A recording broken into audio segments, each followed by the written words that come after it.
comment trouver des musiques libres de droit et des effets sonores gratuitement pour tes vidéos YouTube. Je vais te montrer ce que j'utilise, mais avant, si tu monétises ta chaîne YouTube, il faut bien comprendre qu'il est important de ne surtout pas utiliser des musiques qui ne sont pas libres de droit pour tes vidéos, car YouTube pourrait, comme on dit, t'envoyer un strike et démonétiser ta ou tes vidéos concernées par les strikes. Salut, c'est Stéphane, j'espère que tu vas bien, perso, ça va nickel. Si tu aimes les tests et tutos, les actus du monde de la tech, tu es au bon endroit, alors n'hésite pas à t'abonner et activer la cloche pour être informé à chaque fois qu'une vidéo est mise en ligne. Là, on va voir des choses totalement gratuites, mais tu vas voir qu'il faut appliquer une règle de bon sens et de partage. Alors, il existe des solutions payantes comme Epidemic Sound ou encore Artlist qui offrent peut-être plus de possibilités, mais pour démarrer ta chaîne YouTube, les solutions que je vais te partager suffisent largement. Perso, il y a quelques mois, j'avais téléchargé 2 ou 3 musiques libres de droit et gratuitement sur Epidemic Sound et que j'avais utilisé pour mes vidéos YouTube. J'avais positionné les liens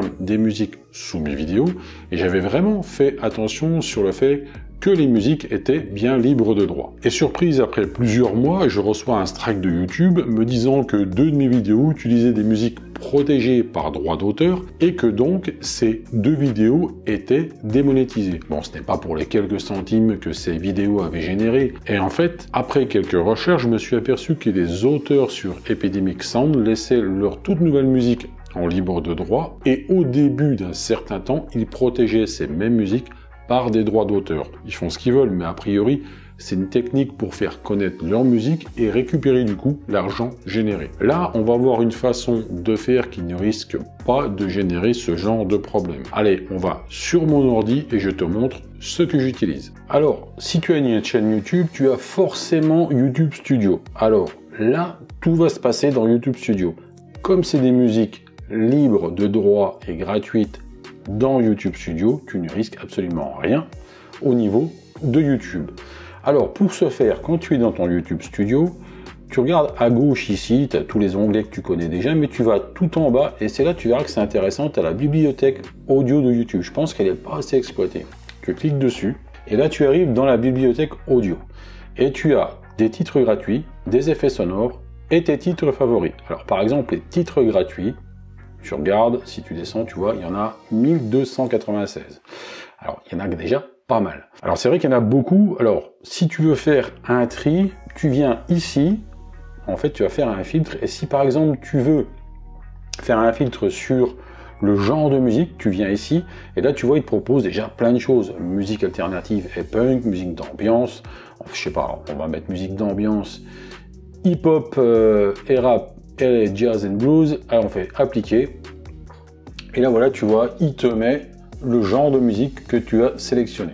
Tu vois, déjà on est tombé à 612, donc ça limite le choix, ça fait encore beaucoup, mais tu auras compris que le choix, évidemment, tu peux l'affiner davantage. Par rapport à l'humeur, par exemple, si tu veux que ce soit des musiques, musique d'ambiance joyeuse, bah, tu viens cliquer ici, et là il te met tout ce qui est musique d'ambiance joyeuse, mais aussi jazz and blues, puisque tu as filtré sur jazz and blues en joyeuse, hip-hop et rap aussi en joyeuse. Si tu veux supprimer le filtre joyeuse, tu supprimes ici. Et voilà, si tu veux supprimer tous les filtres, il suffit de supprimer ici.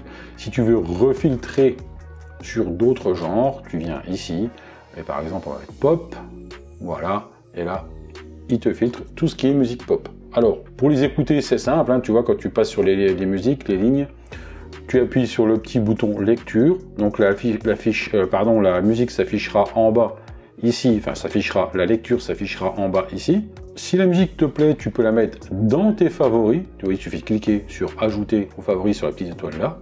Donc tu vois, Blind Memories, si on vient là, dans mes favoris, tu vois, il vient de la mettre là, Blind Memories. Ça évite franchement de rebalayer toute la bibliothèque YouTube. Si jamais tu n'as pas noté la musique qui t'intéressait, tu la mets dans tes favoris tout de suite, comme ça tu es tranquille, tu es sûr de la retrouver.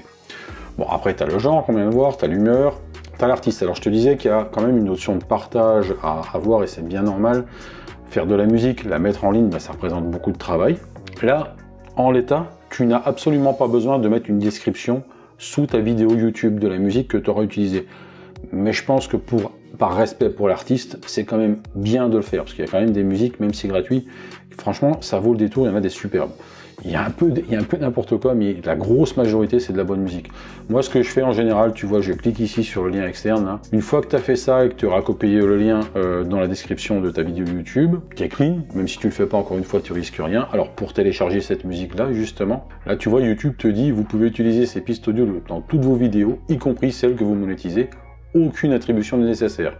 Alors, notion d'attribution, on va y revenir tout de suite après, parce que c'est un peu ce que je viens de te dire. Et pour télécharger les musiques qui t'intéressent, ben, tu vois, quand tu passes dessus, une fois que tu l'auras écouté, tu télécharges, ça va dans ton dossier de téléchargement, et après tu l'utilises dans ton logiciel de montage. Alors les attributions, on va filtrer les musiques par attribution. La attribution requise. Là, tu vois la seule différence par rapport à ce qu'on a vu juste avant, quand tu passes sur les lignes comme ça, tu as un petit CC qui vient ici. Et là, YouTube, il te dit, vous pouvez utiliser ces pistes audio dans toutes vos vidéos, y compris celles que vous monétisez. Cependant, la différence avec tout à l'heure, vous devez inclure les informations d'attribution dans la description de votre vidéo. Donc tu fais afficher les détails. Et là, bah, tout ce qu'il fallait faire avant, c'est déjà pré-mâché par YouTube. Mais là, les auteurs des musiques demandent à ce que les liens, si tu utilises leur musique, les liens, ces liens-là, en l'occurrence, soient mis dans les vidéos pour lesquelles elles sont utilisées. Donc il suffit de faire copier le lien, tu vas, une fois que tu auras mis ta vidéo en ligne dans tous les cas, tu vas dans la description de ta vidéo, tu fais copier et tu colles tout ça en dessous de ta vidéo. Voilà, si tu fais pas ça, tu risques d'avoir un petit strike par YouTube. Pas bien méchant, parce qu'encore une fois, tu vois, ils le disent, hein, tu es libre d'utiliser toutes les vidéos dans toutes tes vidéos, mais par contre, là pour le coup, il faut penser qu'il y a une attribution et il faut vraiment copier le lien en entier et le coller en dessous de tes vidéos. Alors, ça c'est pour la partie musique, donc tu as un grand choix de genres, d'humeur, d'artistes, etc. et de durée. Tu peux aussi filtrer sur les durées, tu vois, tu as même des trucs qui durent 2 secondes. C'est quand même dingue. Et ce qu'il y a de bien aussi, c'est les effets sonores. Les effets sonores, alors là, tu n'as pas de notion d'attribution pour les effets sonores, hein. Tu peux aussi tout à fait les télécharger et les utiliser sous tes vidéos. Alors, les effets sonores, tu peux aussi amener des filtres par les catégories, par exemple. Alors là, ce qu'il y a de bien avec les effets sonores, si tu veux amener du sound design dans tes vidéos, par exemple, si tu veux mettre un son particulier sur une scène particulière, si tu veux amener un son particulier dans une des transitions, eh ben, tu peux le faire.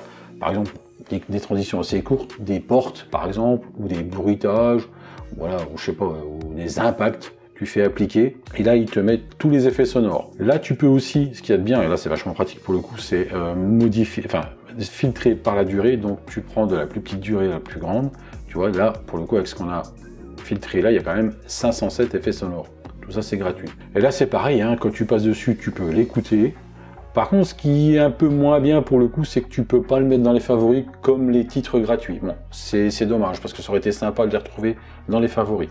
Mais là, c'est pareil, hein, tu verras là, tu cliques et ça démarre le lecteur et tu entends les effets sonores. Ensuite, bah, c'est pareil, hein, si tu veux par exemple refiltrer les durées, tu peux. Si tu veux refiltrer sur les catégories, tu peux. Et puis là, bah, il suffit de télécharger. Tu peux même filtrer sur les dates d'ajout, comme ça. Tu vois, alors, il y a longtemps qu'il n'y en a pas eu, c'était 2014. Bon, ok, pour les effets sonores, tu peux en trouver ailleurs, mais là, fais-moi confiance, il y a de quoi faire. Je pense que si j'enlève le filtre là, on est sur 1152 effets sonores. Il y a vraiment de quoi faire. Et tu vois, quand tu viens sur titre gratuit, tu peux aussi, filtrer par date d'ajout. Et là, tu vois, les plus récentes ont été mises en décembre 2020 et les plus vieilles, voilà, ça a commencé en 2013, peut-être même avant, ouais, 2013, peut-être même avant, voilà.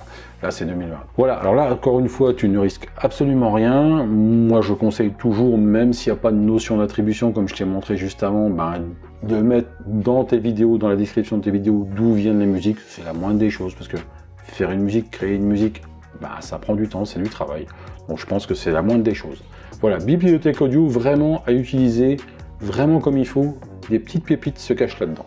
Voilà, tu as maintenant tout ce qu'il faut pour utiliser des musiques sur tes vidéos sans risque de te prendre un strike par YouTube. Dis-moi dans les commentaires ce que tu utilises comme musique pour tes vidéos YouTube ou encore pour ton Instagram et ton Facebook, etc. Comme d'habitude, si tu as aimé, fais péter le pouce qui va bien, ça fait toujours plaisir. Si tu le souhaites, partage cette vidéo sur tes réseaux sociaux, ça fait tout aussi plaisir. En parlant de réseaux sociaux, tu peux aussi me suivre sur Insta, Twitter et la chaîne YouTube. Tous les liens sont en description en dessous de cette vidéo. C'était Stéphane, je te dis à très bientôt pour une prochaine vidéo. Surtout, prends soin de toi. Salut!